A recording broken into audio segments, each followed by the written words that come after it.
Hello everyone and welcome to law चक्रा।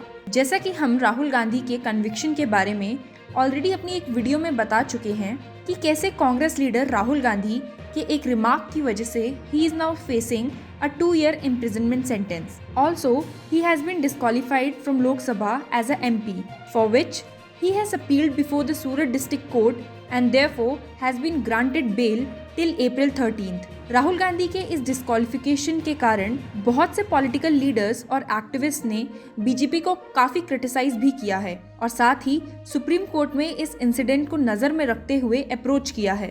ऐसे ही एक PIL 14 opposition political parties ने file की है alleging that central investigating agencies such as the Directorate of Enforcement and the Central Bureau of Investigation are being weaponized by the union government to clamp down on dissent by arresting opposition leaders. इस petition की main parties थी Indian national Congress, DMK, RJD, BRS, Trinamool Congress, AAP, NCP, Shiv Sena, JMM, JD, CPI, CPIM, Samajwadi party and JNK national conference.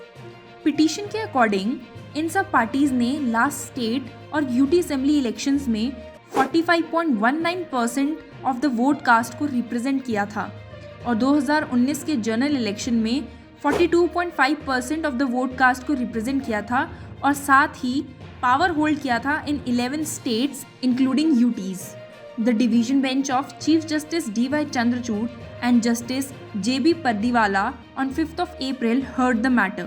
30 minute के argument के बाद advocate Manu Singhvi ने matter को withdraw करने के लिए रिक्वेस्ट किया, पर 30 मिनट के हेयरिंग में ऐसा क्या हुआ कि सीनियर एडवोकेट मनु सिंघवी को ये रिक्वेस्ट करनी पड़ी। एडवोकेट मनु सिंघवी ने अपने आर्ग्यूमेंट्स में कोर्ट को बताया कि centrally controlled investigating agencies are being increasingly deployed in a selective and targeted manner against political opponents. उन्होंने क्लेम किया कि since 2014 जब से प्राइम मिनिस्टर मोदी पावर में आए हैं तब से there was a drastic and exponential increase in the number of cases registered by the ED and the CBI against the opposition leaders. इसके कुछ स्टैट्स साइट करते हुए एडवोकेट मनु सिंघवी ने दिखाया that the ED had registered 6 times more cases in last 7 years than in the previous decade, but had a conviction rate of only 23%. He also alleged that 95% of the ED and CBI cases were against opposition leaders from across the country and that this was a clear indication of political vendetta and bias. इन figures को outline करते हुए advocate Manu Singhvi ने कहा, clearly there is a skewed application of CBI and ED jurisdiction. This leads to a skewed non-level and uneven democratic playing field. This is plain as day because only the opposition is fighting these cases. We do not want any pending case in India to be affected or to interfere in any ongoing investigation, but only for there to be guidelines. This is because the skewed application of law has a chilling effect on our democracy.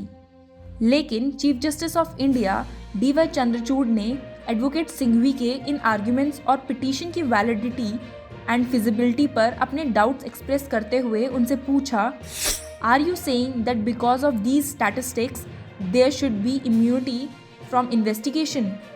CGI ने कहा कि as a citizen politicians are all amenable to the same law.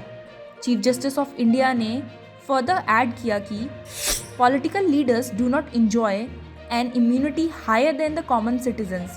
Once we accept that political leaders are absolutely on the same footing as common citizens with no higher immunity, then how can we say that there can be no arrest unless there is a 3-pronged test which is satisfied?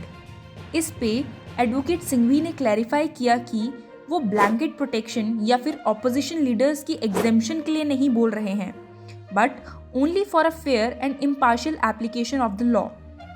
He said that the government was misusing its agencies to weaken and demoralise the opposition and that this was detrimental to democracy and the rule of law. Advocate Singhvi ने court को बताया कि government supreme court के laid down rule that is triple test को violate कर रही है for arresting accused persons. उनका कहना था कि कई ऑपोजिशन लीडर्स बिना किसी एविडेंस और जस्टिफिकेशंस के अरेस्ट हो रहे हैं and that this was affecting their ability to perform their duties as elected representatives. लेकिन chief justice of India DY Chandrachud Singhvi के इस आर्ग्यूमेंट से कन्विंस नहीं हुए और कहा petition was essentially a plea for politicians. The petition did not take into account the rights and interest of other citizens who might be affected by corruption or criminality.